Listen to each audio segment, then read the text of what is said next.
శాసనసభ అంటే దేవాలయంతో సమానం. అసెంబ్లీ అంటే ప్రజాస్వామ్యానికి పునాది, ప్రజలకు జవాబుదారి, సామాజిక, ఆర్థిక, రాజకీయ అంశాలపై బహిరంగ చర్చలకు వేదిక శాసనసభ.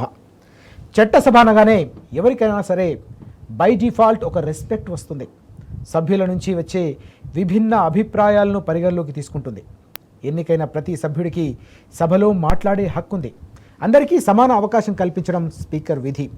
తమ అభిప్రాయాన్ని స్వేచ్ఛగా సభకు వినిపించుకోవడానికి సభ్యులందరికీ స్పీకర్ మైక్ ఇవ్వాలి.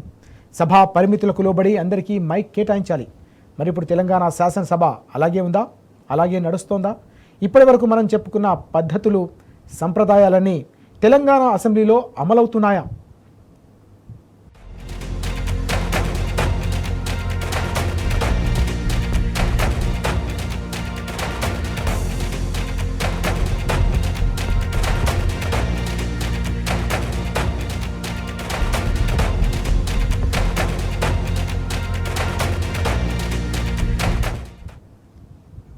ప్రజాస్వామ్యం అనాథలా ఆక్రందన చేస్తోంది.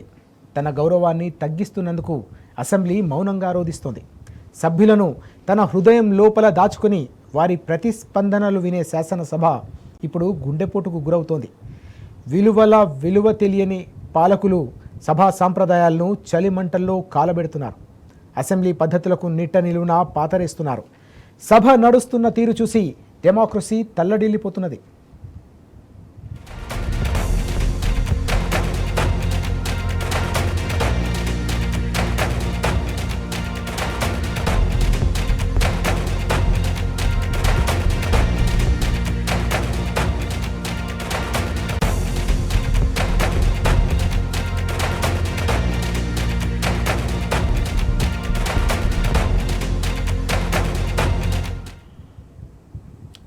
అది శాసనసభనా లేక గాంధీ భవనా?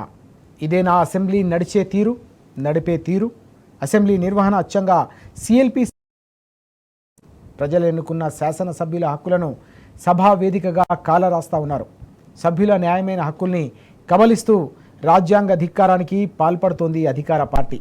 గత 2 ఏళ్లుగా 7 సెషన్లుగా ఇదే సాంప్రదాయం. క్వశ్చన్ అవర్ రద్దు చేయడం, ప్రతిపక్షం ఇచ్చే వాయిదా తీర్మానాలు తిరస్కరించడం, ప్రతిపక్ష సభ్యుల మైకులు కట్ చేయడం, ఇదా ఒక అసెంబ్లీ నడిచే పద్ధతి? సర్కారు సెల్ఫ్ డబ్బా కొట్టుకోవడానికైనా అసెంబ్లీ సమావేశాలు నిర్వహిస్తున్నది?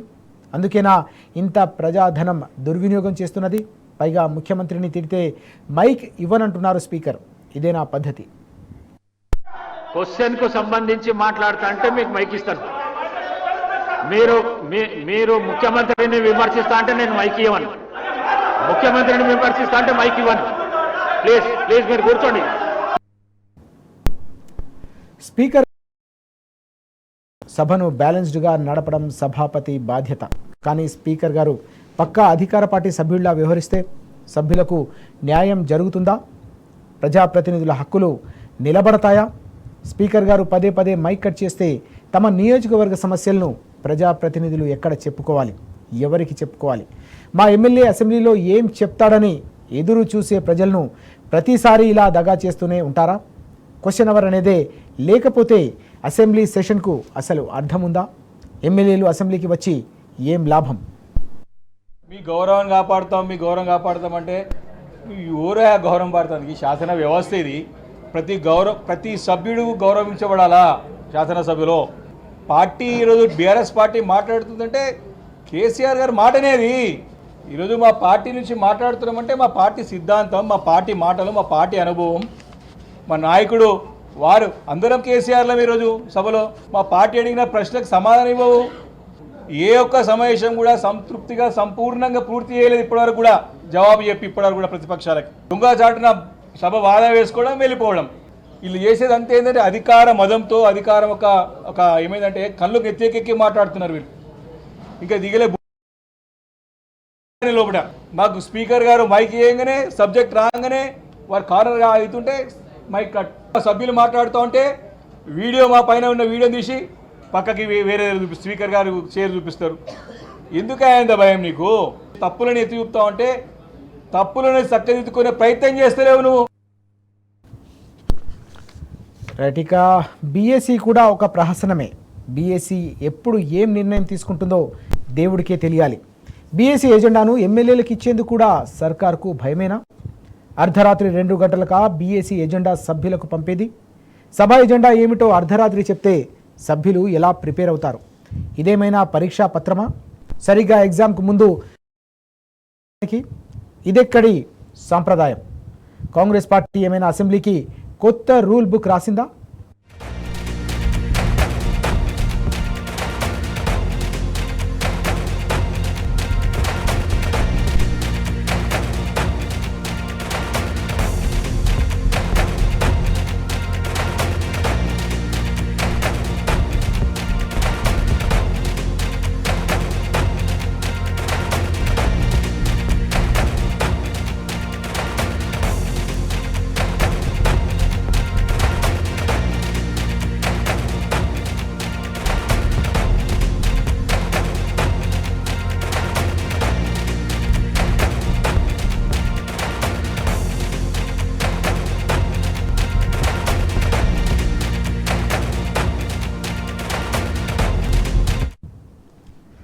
చిన్న బ్రేక్ తీసుకుందాం. బ్రేక్ తర్వాత మరిన్ని అంశాలు చూద్దాం.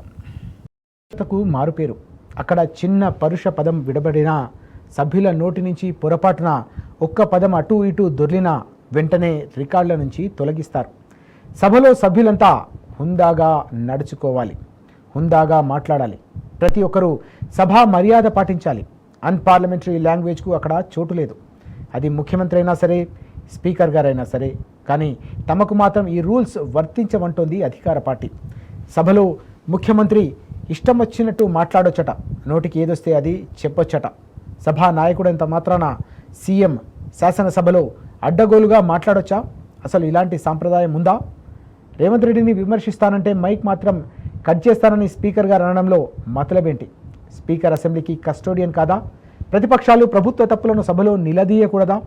మరెందుకు సమావేశాలు ఉన్నట్టు? అధ్యక్ష, మూసి మీద డిస్కషన్ అవుతున్నప్పుడు గౌరవ ముఖ్యమంత్రి గారు ఒక నిమిషం క్వశ్చన్ మాట్లాడతాను. అధ్యక్ష, ఏంటంటే ఇది మాట్లాడేటప్పుడు మరి ఇంకొకరిని కించపరిచే విధంగా మాట్లాడడం అనేది పద్ధతి కాదు అధ్యక్ష. మీ గౌరవాన్ని కాపాడాలంటే అవసరం. సునీత లక్ష్మారెడ్డి గారు, క్వశ్చన్ అవర్ ఇన్ని గంటల పాటు ఎందుకు షార్ట్ డిస్కషన్ పెట్టాలనేటువంటిది మేము అడిగినాం.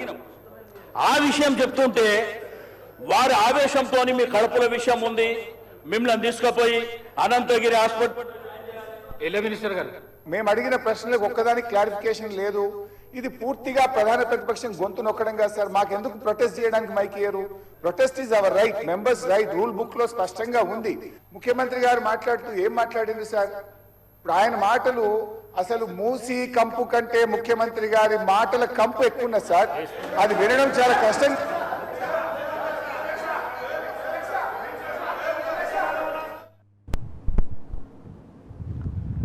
శాసనసభలో స్పీకర్ గారు పక్షపాత వైఖరి అనుసరిస్తున్నారని ఈరోజు అసెంబ్లీ సెషన్ను పూర్తిగా బహిష్కరించింది బీఆర్ఎస్.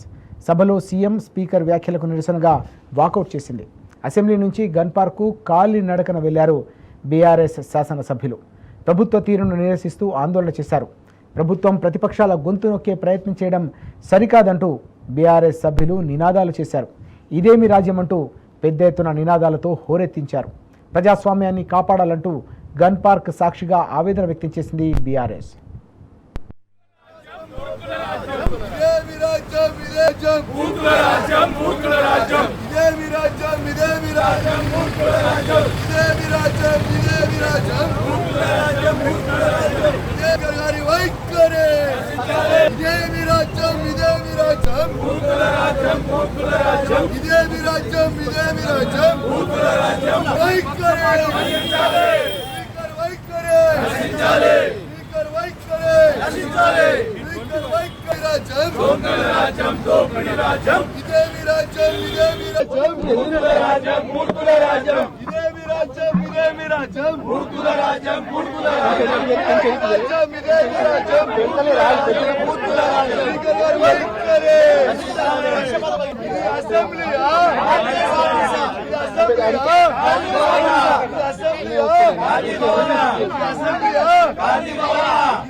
అసెంబ్లీ